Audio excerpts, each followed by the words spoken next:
Pas d'accord avec vous. Parce que sur le cas, par exemple, de l'herbe libre, il ne s'agit pas de réétudier le dossier, vous avez tous les éléments, et vous l'avez reconnu, M. Bockel l'a reconnu, elle répond à tous les critères. Donc à partir de là, il faut arrêter de tourner en rond et puis de la rajouter.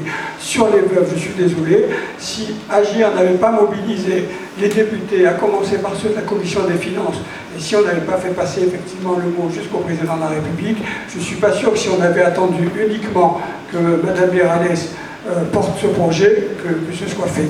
Voilà, on n'a pas le droit de pas être d'accord. On n'est pas là, je veux dire, la langue de bois, c'est pas notre style. Donc à un moment donné, il faut appeler un chat un chat. Voilà. Monsieur le Président, je voudrais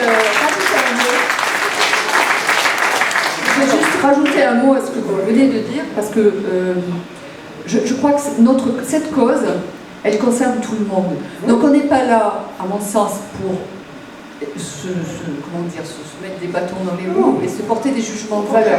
Il nous faut, et on s'y était engagé lorsqu'on a créé ce texte, on l'a bâti ensemble, c'est de faire en sorte qu'on avance ensemble. Alors tout n'est pas parfait, vous faites votre travail, dénigrer ne sert pas à grand chose. On ne dénigre pas, ce sont des faits. Travailler ensemble, autant que vous voulez, que l'on puisse se revoir, etc. Mais le jugement de valeur n'apporte jamais rien. Je ne suis pas un jugement de valeur, c'est un fait, c'est un constat. Le constat, c'est que sur ce cas, les 4 critères sont remplis. C'est un fait, c'est un constat. Donc voilà, on la rajoute.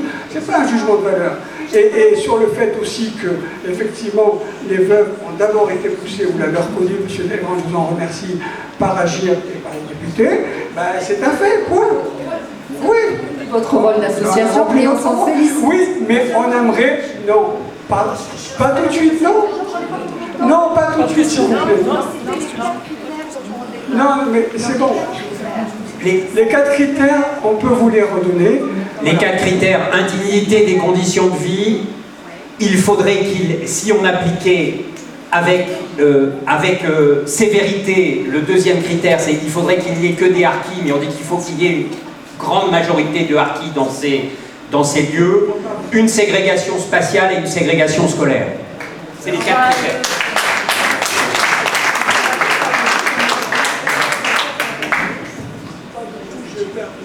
Et la commission et ses historiens jouent toujours la carte la plus haute pour essayer de proposer. On pousse les murs de la loi. C'est notre rôle. Écoutez, on espère qu'on va continuer à aller plus vite et que vous allez rattraper ce qui peut être rattrapé. Et je crois que c'est le cas dans celui qui nous occupe. Voilà. Ensuite, quand on dit pas de proposition suffisamment audacieuse, on a remis un rapport avec 33 propositions qui sont documentées, qui sont argumentées. Voilà, on aimerait que vous les repreniez, que vous les poussiez. Alors il y en a une que vous avez reprise, et j'aimerais bien que vous continuez, d'ailleurs elle ne concerne pas directement les harkis, c'est aussi le cas des rapatriés indochinois. Ça c'est vrai que vous y avez fait une petite allusion, et qu'il faudra le travailler, parce que dans le cadre de la Fondation pour la mémoire, on veut l'ouvrir aussi aux rapatriés indochinois qui ont subi le même abandon là-bas, dans leur pays, et ensuite le même délaissement ici. Alors je salue, je ne sais pas si elle nous entend, Zaya Hamdan.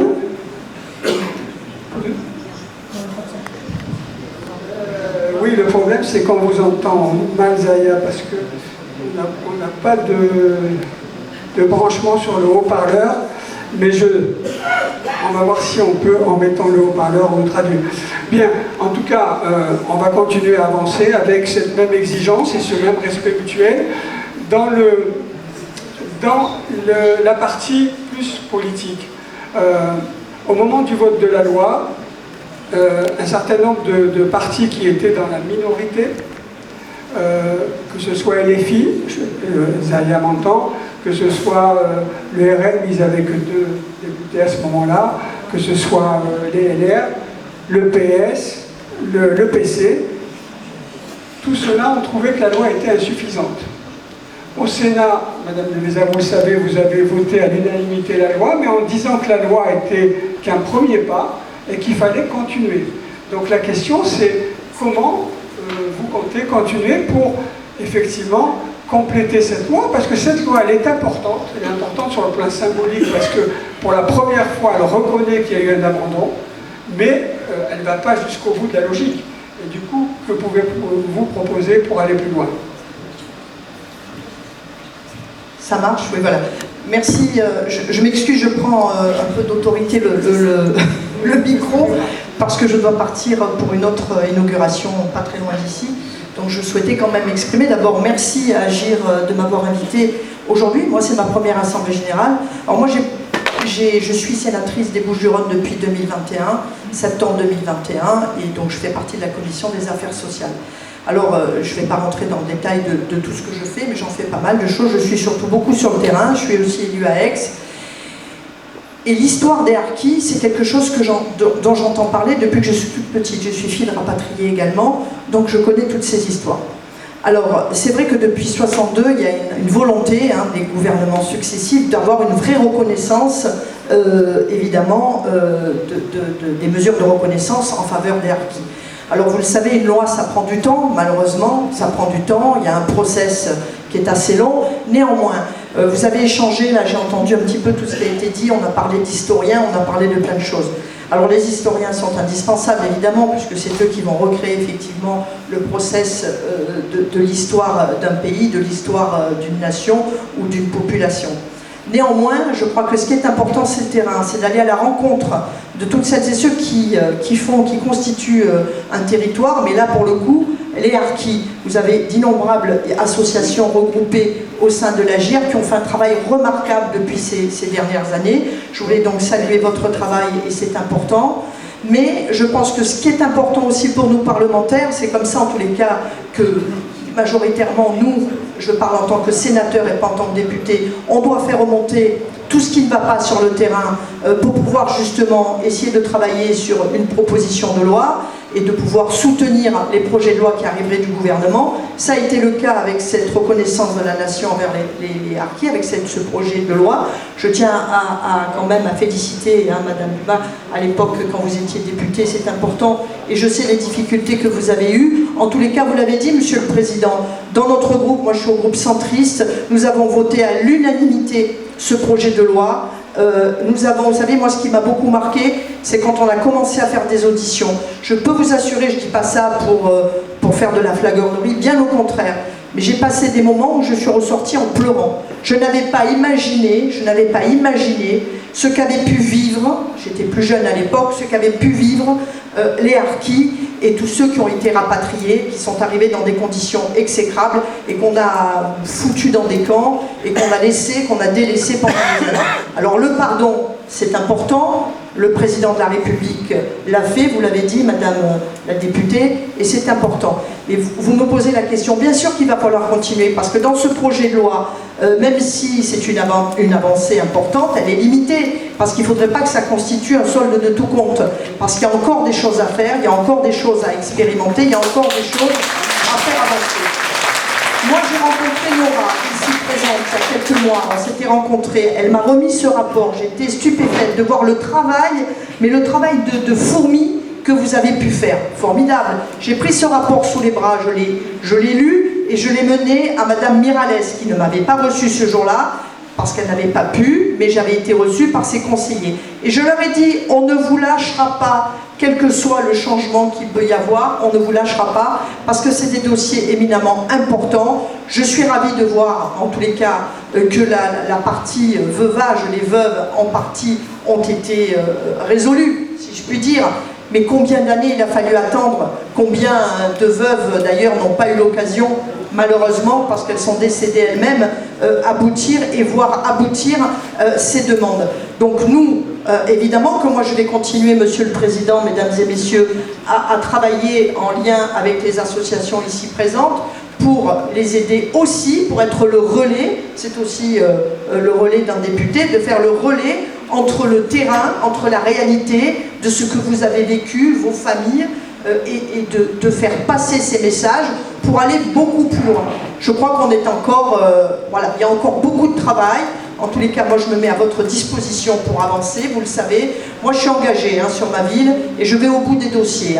Je travaille dans différentes commissions et je crois que c'est ça qui est important. Mais n'oublions pas que les historiens c'est bien et il en faut. Mais il faut aussi aller se renseigner, il faut aussi rencontrer et discuter avec toutes les associations qui constituent évidemment le groupe Agir. Et on a des personnes très engagées et qui connaissent bien plus de choses parfois que nous, parlementaires. Donc on a besoin de vous. Merci.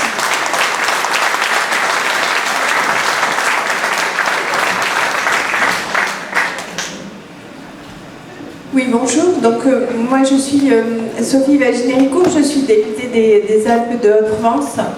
Et donc, évidemment, votre cause m'intéresse pour des raisons personnelles, mais aussi parce que nous avons dans le département Yamina, que beaucoup d'entre vous connaissent et qui a fait un travail remarquable sur les harkis. Alors, ça a été dit, il y a des difficultés sur les démarches administratives d'une loi qui a été mise en œuvre il y a très peu de temps, donc certainement devons-nous travailler sur lever ces obstacles administratifs et accélérer, alors peut-être mettre en place, faire des propositions. Il y a des propositions, je n'ai pas vu encore le rapport de proposition parce que c'est un sujet, je suis nouvellement élue, et c'est un sujet sur lequel je vais me pencher. Je suis à la commission des lois à l'Assemblée nationale, donc il me semblerait intéressant de faire une commission de suivi de l'exécution de la loi pour qu'on ait justement ces améliorations et la mise en œuvre de ces... Voilà, et donc c'est ce que je vais proposer et qu'on ait sur le terrain les retombées dans l'exécution de la loi et que justement ces obstacles soient levés rapidement. Ce qu'il est important aussi de dire, c'est que la loi, c'est un premier pas, mais il y a des oubliés du dispositif, on le voit bien aujourd'hui dans la réaction de la salle, et notamment il va falloir certainement faire évoluer la loi sur ceux, notamment les harkis qui n'étaient pas dans les camps, et qui pourtant ont été accueillis dans des centres-villes dans des conditions d'extrême précarité. Et donc ça peut être un angle de travail aussi, parce que aujourd'hui cette communauté, elle voit cette reconnaissance, mais il ne faut pas que ce soit la double peine pour certains et qu'ils soient oubliés une deuxième fois. Donc il est important, et on le voit dans vos réactions, que personne ne soit oublié. Donc certainement travailler sur cet angle-là. Évidemment, la loi de finances, je ne sais plus qui l'a dit, je crois que c'est vous, madame, est un élément essentiel, puisque l'argent est le nerf de la guerre. Et donc, c'est un angle sur lequel aussi je vais regarder pour que certainement nous en parlions, nous en échangeons, avoir aussi un entretien avec le ministre en charge de l'application de la loi afin de faire avancer ce dossier. En tout cas, moi, je m'y engage.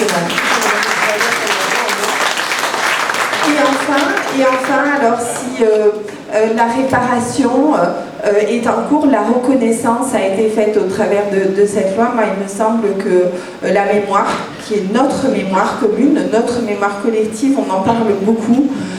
Il faut avancer sur ce point-là, sur cette fondation de la mémoire. Et donc, je pense qu'on va s'y atteler aussi dans les prochains mois, et avec les associations, parce que c'est vous qui portez cette mémoire aujourd'hui, et elle est très importante. Il ne faut pas qu'elle s'éteigne. Et donc, aujourd'hui, il est nécessaire que l'histoire rassemble cette mémoire dans une fondation que aussi nous allons nous attacher à porter sur un dossier, encore une fois, qui pour moi est un dossier transpartisan. Vous avez vu, alors pour une fois, il y a beaucoup, on a la parité féminine, du coup, aujourd'hui, mais c'est important pour notre territoire aussi, de la région, de la région sud. Enfin, je suis aussi conseillère régionale, je connais bien l'ensemble des départements de ce territoire, et c'est important que cette mémoire collective, elle soit transmise aux générations futures. Voilà, je vous remercie.